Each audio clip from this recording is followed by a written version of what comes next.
Selama hari Minggu buat kita semua.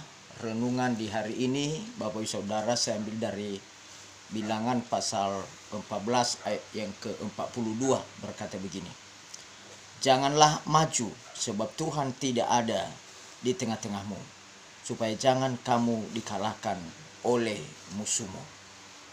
Saudara sekalian, saya akan memberikan renungan firman Allah antara tekad dan nekat. Dua hal yang di depannya hanya dibedakan oleh huruf T dan N, namun memiliki makna yang berbeda. Tekad adalah kemampuan untuk mengendalikan diri dalam mencapai tujuan jangka panjang. Sedangkan nekat adalah suatu tindakan tanpa berpikir panjang. Meskipun sudah dilarang namun tetap dilakukan. Dua kata ini sama-sama mengandung resiko di dalamnya. Bedanya tekad resikonya mengarah pada hal-hal yang positif. Sedangkan nekat resikonya mengarah kepada yang negatif. Dalam membangun manusia rohani, kita tentunya dibutuhkan yang disebut dengan tekad. Tanpa adanya tekad, maka semua hanya sebuah teori. Bapak Ibu Saudara, bahwa yang kita rindukan bukan hanya teori-teori saja, tetapi kita merindukan tekad dalam setiap kehidupan kita. Tekad yang sungguh-sungguh menghasilkan tindakan iman yang disertai dengan ketaatan. Tindakan iman akan membuahkan ketekunan dan tahan uji. Kalau seseorang memiliki tekad, maka ia akan tetap bertekun sekalipun berada dalam proses, dan ia akan tahan uji. Tekad adalah merupakan sebuah keputusan kita, komitmen kita yang harus kita pertahankan dalam setiap kehidupan kita. Kalau kita sudah bertekad sekali itu anak Tuhan, maka tetap anak Tuhan. Sekali pengikut Kristus, tetap menjadi pengikut Kristus. Tetap GPDI, maka tetap GPDI. Oleh sebab itu, Bapak Ibu Saudara sekalian, adalah kalau kita memiliki satu tekad dalam hidup kita, memiliki satu tekad untuk mengikut Kristus, tekad untuk mengikut Yesus, tekad untuk takut akan Tuhan, apapun setiap persoalan, proses yang kita hadapi, tetap kita kuat. Karena untuk memurnikan kita, untuk memberikan kita mencapai setiap tujuan iman kita, harus banyak proses-proses. Saya akan memberikan sebuah contoh dalam Mazmur pasal 66 ayatnya yang ke-10 sampai 12 berkata begini. Sebab engkau telah menguji kami, ya Allah, telah memurnikan kami seperti orang memurnikan perak. Engkau telah membawa kami ke dalam jaring, mengenakan beban pada pinggang kami. Engkau telah membiarkan orang-orang melintasi kepala kami. Kami telah menempuh air, api dan air, tetapi engkau telah mengeluarkan kami sehingga bebas. Kita melihat bahwa ada banyak proses, ada banyak persoalan, ada banyak masalah kita hadapi dalam menjalani hidup kita sebagai orang yang beriman kepada Tuhan. Tapi itu adalah hanya sebuah proses yang akan membawa kita kepada yang lebih baik. Firman Allah berkata dalam Mazmur bahwa Tuhan menguji kita dan memurnikan kita seperti orang memurnikan perak. Dalam Yesaya pasal 48 ayat 10 berkata begini, sesungguhnya aku telah memurnikan engkau, namun bukan seperti perak, tetapi aku telah menguji engkau dalam dapur kesengsaraan.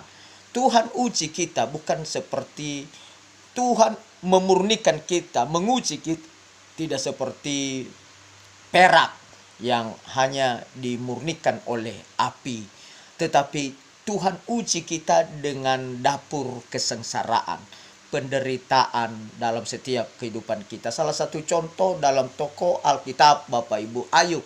Ayub terkenal orang yang setia, orang yang saleh, orang yang baik, orang yang takut Tuhan, orang yang keluarganya harmonis, baik-baik saja, orang yang diberkati oleh Tuhan. Tapi kita melihat suatu saat Tuhan izinkan iblis menjamah dia. Tuhan izinkan iblis untuk menghancurkan dia. Anak-anaknya meninggal, 7 laki-laki 3 perempuan.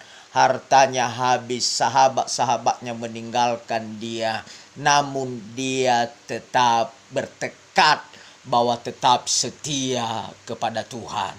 Oleh sebab itu ketika dia bertekad setia kepada Tuhan, maka di Ayub pasal 42 berkata bahwa Tuhan memulihkan keadaan Ayub sehingga hartanya Tuhan pulihkan dan Tuhan ganti 2 kali lipat dari keadaannya semula.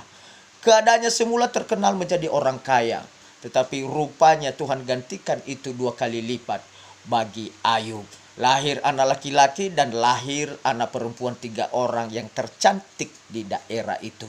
Kenapa? Karena dia bertekad bahwa sekali Tuhan tetap menjadi anak Tuhan. Sedangkan kata nekat, Bapak Ibu Saudara, adalah tindakan yang memicu pada emosi atau ketidaktaatan. Buahnya adalah kekacauan dan kehancuran.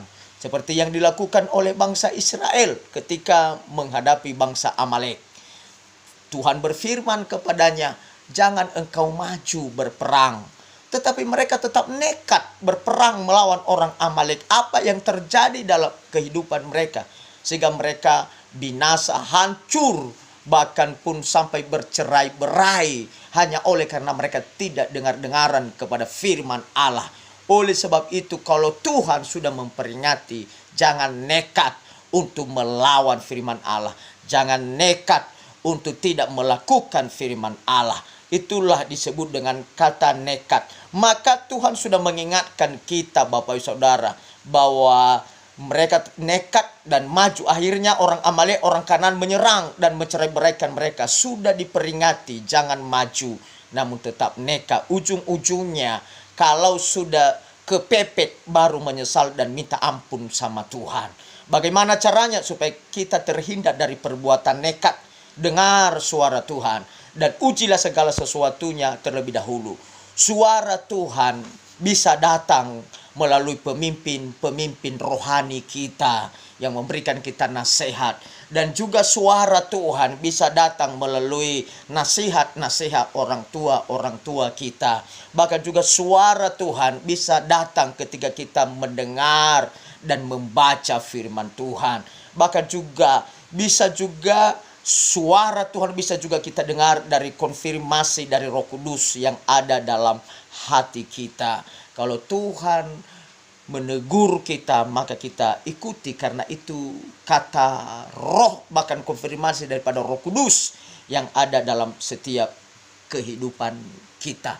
Maka oleh sebab itu, saudara-saudara sekalian, jangan nekat berbuat dosa. Jangan nekat berbuat kejahatan, tetapi nekatlah untuk melakukan kebenaran.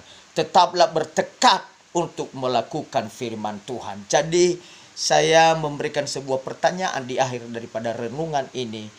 Jadi posisi manakah kita saat ini? Bertekad atau nekat? Tekad membuahkan tindakan iman, sedangkan nekat membuahkan kekacauan dan kehancuran dalam setiap hidup kita. Dengarkan firman Tuhan. Tuhan memberkati kita semua. Salam, puji Tuhan. Haleluya.